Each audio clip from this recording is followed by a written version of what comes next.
So, జనరల్‌గా చంద్రబాబు నాయుడు ఏం చేస్తాడు, ఏదో విధంగా ఆ కేసుని మళ్ళా తిరగదోడి ఇప్పుడు ఎందుకంటే సీబీఐ ఇయన్నీ డిపార్ట్‌మెంట్లు జగన్ చేతిలోంచి వెళ్ళిపోయినాయి. అంతకుముందు జగన్ ఏ విధంగా చేశాడనేది మనం ఆ మాటలు అనకూడదు గానీ, అన్నీ ఏం చేయాలో అన్ని ఫేవర్లు చేసి ఒక లెవెల్‌ని నిలబెట్టుకుంటూ వచ్చారు. నేను ఎప్పటినుంచో చెప్తున్నాను ఈ కేసే నీకు పెద్ద ప్రతిబంధకం కాకపోతుందని. కానీ ఏదో శత్రుశేషం ఉండకూడదు కాబట్టి వివేకానంద రెడ్డి గారి మీద అతనికి ఎక్కడి వరకు ఉంటది కేసు. ఎందుకు పెట్టుకున్నాడో అంటే అతను ఎక్కడన్నా అని ఉంటాడు చిన్నోడు కాబట్టి ఈడు ఒకవేళ అయినా ఎంతకాలం ఉంటాడో ఆ టైప్‌లో మాట్లాడి ఉంటాడు. అవి మనసులో పెట్టుకుని ఆళ్ళు చేసింది ఇదంతాను. కానీ అవినాష్ రెడ్డి మీద కన్వీనియంట్‌గా అవినాష్ రెడ్డి ఆళ్ళ ఫాదర్ కూడా వాళ్ళంతా ఒకటే చోట ఉండే మనుషులు కాబట్టి వాళ్ళతోటి కాన్స్పిరసీ చేసి ఇంకా ఆడెవడెవడో ఉన్నారు కదా! దస్తగిరి వీళ్ళంతా తొట్టి గ్యాంగ్. మర్డర్ చేసినోళ్ళు తొట్టి గ్యాంగ్ అనకపోతే ఏమంటారు ఆళ్ళు? ఆ తొట్టి గ్యాంగ్ ఆళ్ళు వీళ్ళందరం కలిసి అతన్ని నరికేయమని చెప్పారు. ఓకే. దీన్ని ఆలస్యం అమృతం విషయంలాగా అమృతమైన న్యూస్ అది. ఎవరికి? గవర్నమెంట్‌కి గాని, జస్టిస్ డిపార్ట్మెంట్‌కి గాని. సో, ఆవిడ సునీత ఎవరో డాక్టర్ సునీత ఆవిడ పేరు. ఎవరో మన వివేకానంద రెడ్డి గారి అమ్మాయి పేరు. సో, వాళ్ళంతా కలిసి చాలా చాలా ప్రయత్నించి పాపం ఆవిడ తన ప్రొఫెషనల్ ఇది కూడా వదులుకుని ఢిల్లీ వెళ్ళి మొత్తం అన్నీ చేసి, ఎన్ని చేసినా కూడా జగన్ ఒక పక్క నుంచి ఇన్‌ఫ్లుయెన్స్ చేసి ఆ కేస్‌ని పైకి రాకుండా నొక్కేసడానికి సెంట్రల్‌లో కూడా చాలా పెద్ద పెద్ద వాళ్ళందరూ ఎందుకు హెల్ప్ చేశారంటే త్రూ సీబీఐ ఎందుకు హెల్ప్ చేశారంటే లేకపోతే ఇంతకాలమా ప్రతి ఒక్కడికి తెలుసది. ఆ మర్డర్ చేసినోడే ఈ విధంగా మర్డర్ చేసామంటున్నారు. ఇంకేం కావాలి ఇప్పుడు? ఇంకేం కావాలి? డైరెక్ట్‌గా గోటు చెప్పాలా? ఇంత డైరెక్ట్‌గా చెప్తున్నప్పుడు ఎవరు చేశారో, ఎవరు చేయించారో నేను జగన్‌ను కూడా వదలననే దస్తగిరి వాడు అన్నాడు. ఇన్నొచ్చినాయి మనకు సోషల్ మీడియాలో. ఒకటా రెండా ఈ 5, 6 సంవత్సరాల నుంచి ఎన్నో వచ్చినాయి. అప్పుడు కూడా ఏం చేయలేకపోయారు. బికాజ్ ఇన్‌ఫ్లుయెన్స్ అలా ఉంటది ఇక్కడ. ఇండియాలో ఏదైనా జరుగుద్దని. ఆ విధంగా చేసుకుంటూ వచ్చారు. చేసుకుంటూ వచ్చి మొత్తానికి అవినాష్ రెడ్డి ఫాదర్‌ని కొంతకాలం పెట్టి, అతనులు పెట్టి కొంతకాలం ప్రాసెస్ చేశారు. వాళ్ళే చేయించారు. ఎవరు చేయించమన్నారనేది ఇప్పుడు తెలుస్తుంది. అందరికి తెలుసది. అంతకంటే ఏంటి? సో, దాన్ని ఎవరు చేశారో, ఎలాగ ఆపుతున్నారో అనేది మనకంటే బాగా చంద్రబాబు నాయుడు తెలుసు. అతను 40 సంవత్సరాల నుంచి ఉన్నాడు. ఎవరు ఏ సీబీఐ ఆఫీసర్‌కి ఇన్‌ఫ్లుయెన్స్ చేస్తారో, ఏ విధంగా జరుగుతుంది, ఏ విధంగా సెంట్రల్ గవర్నమెంట్‌లో ఉన్న పాలిటిక్స్ చేస్తారనేది కంప్లీట్‌గా నాకంటే, మీకంటే, అందరికంటే ఎక్కువ చంద్రబాబు నాయుడుకి తెలుసు. ఇప్పుడది అవకాశం తీసుకొని పవర్‌లోకి వచ్చిన తర్వాతే మనం చేయగలం. పవర్‌లోకి వచ్చిన తర్వాత కూడా మోడీ గారి తరపున ఉన్నాం కాబట్టే చేయగలం. ఇష్టమో కష్టమో మోడీ గారితోటి కలిసిపోయాడు. మరి మోడీని, కేసీఆర్, జగన్ కలిసి ఆయన జైల్లో పెట్టారు. అది ఇతనికి ప్లస్ అయిపోయింది. దాన్ని బ్లెస్సింగ్ ఇన్ డిస్గైజ్ అంటారు. నువ్వు డిస్గైజ్ అంటే నువ్వు బ్యాడ్‌లో ఉన్నప్పుడు అది నీకు దీవెనలుగా పనిచేసేదాన్ని బ్లెస్సింగ్ ఇన్ డిస్గైజ్ అని ఇంగ్లీష్‌లో సామెత అది. ఆ విధంగా అది వర్కౌట్ అయిపోయింది. ఆయన చంద్రబాబు నాయుడు జైల్లో పెట్టింది వీళ్ళే. మోడీ గవర్నమెంటు, కేసీఆర్, జగన్. సిఐడిని స్టేట్ గవర్నమెంట్‌లో ఉన్న ఇన్వెస్టిగేటివ్ డిపార్ట్మెంట్ కూడా పట్టుకుని వేశారు. అదే రోజుకి బాగా పేరు వచ్చేయడంతోటి పవన్ కళ్యాణ్ కూడా దానికి ఆజ్యం పోసాడు. అలాగా తను బాలకృష్ణ, లోకేష్ అక్కడికి వెళ్ళి నేను యాక్చువల్‌గా ఆ టైంలో బంజీరాలో ఉన్నాను. హోటల్ బంజీరాలో. దానికి ఎదురుగుండానే సెంట్రల్‌కి జైలనమాట. ఇయన్ని సీన్లు అంటే బాగా వర్కౌట్ అయిపోయింది. వర్కౌట్ అయిపోయి ఆయన బయటకు వచ్చేటప్పటికి he has become hero. Chandrababu Naidu has become a hero of the state. ఇంకా ఆ దెబ్బ మళ్ళా కోలుకోలేదు. దాన్ని ఏదో కవర్ చేయడం చేశారు. ఈ దెబ్బని మనం వాడుకుందామని ఏ బీజేపీ అయితే వీళ్ళకి సహకరించారో అతను జైల్లో పెట్టడానికి వాళ్ళు ఏం చేశారు, చంద్రబాబు నాయుడును పవన్ కళ్యాణ్ ద్వారా కలిసిపోయి అతను ఓడించడమే మనం ఎజెండా ఫస్ట్. తర్వాత ఏం చేద్దామని ఆలోచిద్దాం. ముందు అతను ఓడాలంటే మనం అంతా కూడా కలిసి పోరాడాలి. లేకపోతే చంద్రబాబు నాయుడిని కొన్ని వందల సార్లు తిట్టాడు పవన్ కళ్యాణ్. పవన్ కళ్యాణ్ని కొన్ని వందల సార్లు చంద్రబాబు నాయుడు తిట్టాడు. చంద్రబాబు నాయుడు తరపున ఎన్ఆర్ఎస్కి అమ్మాసి తిట్టారు. లోకేష్ తిట్టాడు. కానీ లోకేష్ కూడా అన్నాడు, రోడ్లు వేయించాడు మా ఫాదర్ అంటే మీ బాబుదా అన్నాడు.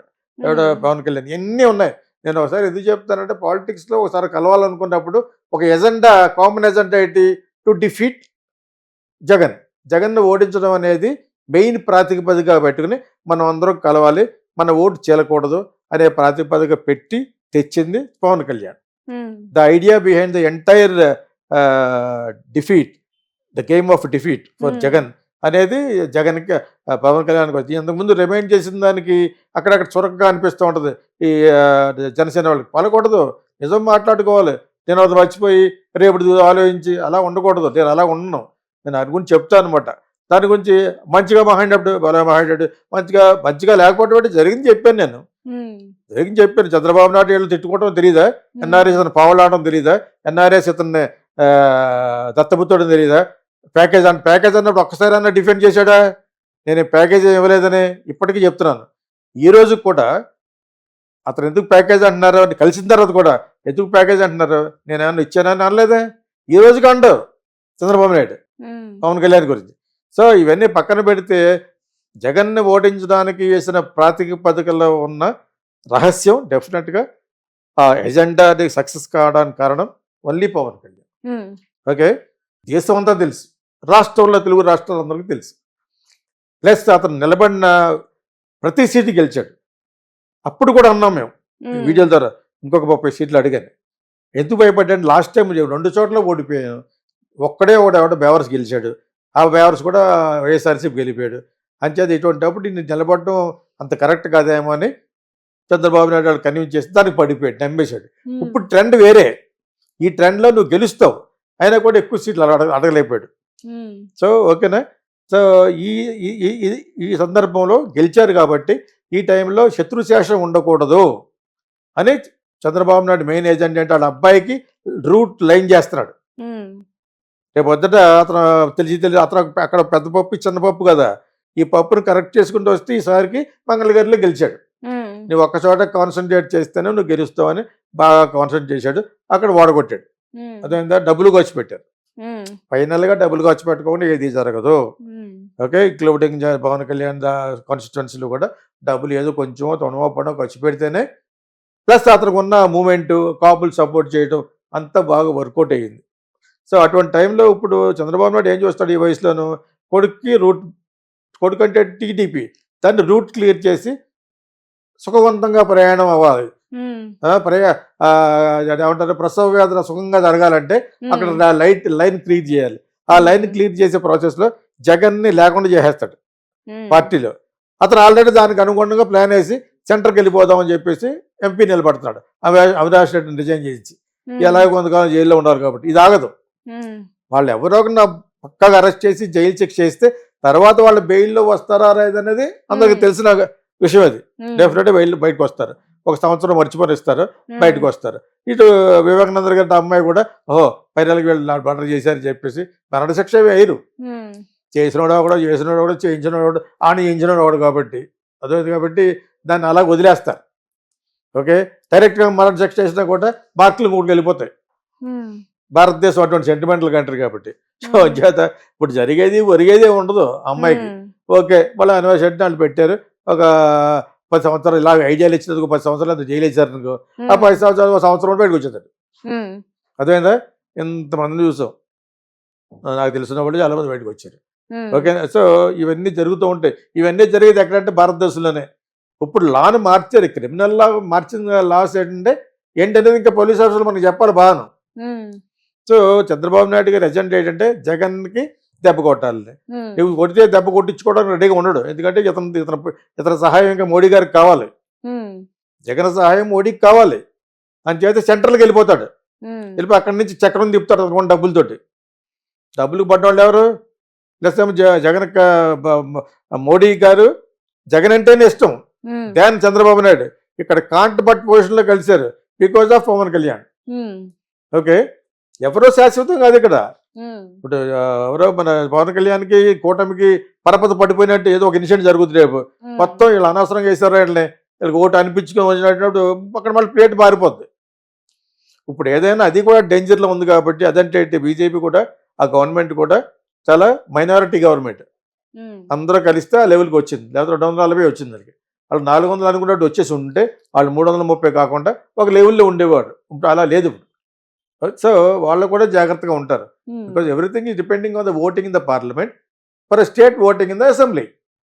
ఎక్కడ ఇతను ప్రతిపక్ష పోవడం దాని గురించి చూశాడు, జరిగేటట్లేదు, కోర్టుకు వెళ్ళే జరగదు, ఏళ్ళు గడిచిపోతాయి. ఈ లోపల 5 సంవత్సరాల్లో ఇతను ఎంత ఏడిపించాలో ఏడిపిస్తారు. దీనికి ఇతను రెడీగా లేడు, అతనికి ఉన్న డబ్బు, అతనికి ఉన్న ఆ కుతంత్ర ప్లాను, ఢిల్లీలో కొడతాడు దెబ్బ, కాంగ్రెస్తో కలుస్తామా బీజేపీలో కలుస్తామని. ఈలోగా ఈ కేసుల ద్వారా ఏదో విధంగా దీని అంతటి కారణం సూత్రధారి జగనే కాబట్టి జగనే అని ప్రూవ్ చేయడం కోసం చంద్రబాబు నాయుడు ట్రై చేస్తున్నాడు.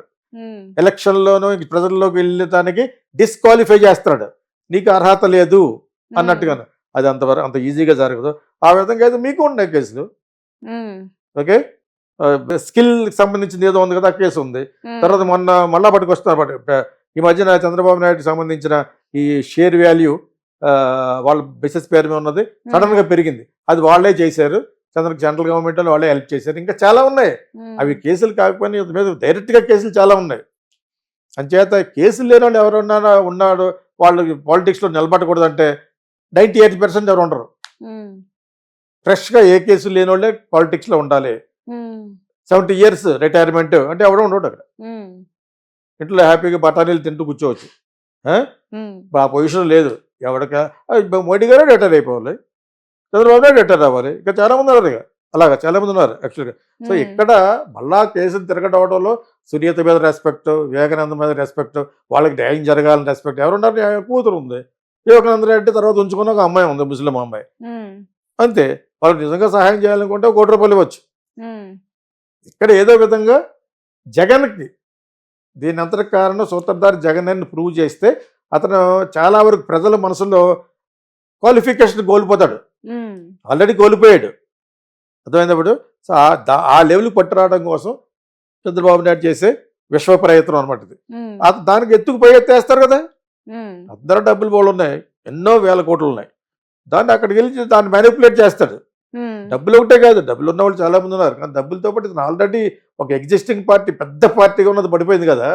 అది మళ్ళీ పడిపోయింది, వాళ్ళకి 40+ ఓటింగ్ ఉంది. ఇంకా అంత ఈజీ ఏం కాదు. సో ఇది చంద్రబాబు నాయుడు చేసే అతని యొక్క ప్లాన్ అనమాట. కుట్రే ఉంది. అతను ఎదురుగున్నవాడు మంచివాడు కుట్ర అంటారు. ఎదురుగున్నవాడు దుర్మార్గపు పాలనే చేశాడు కాబట్టి కుట్ర అనక్కర్లేదు.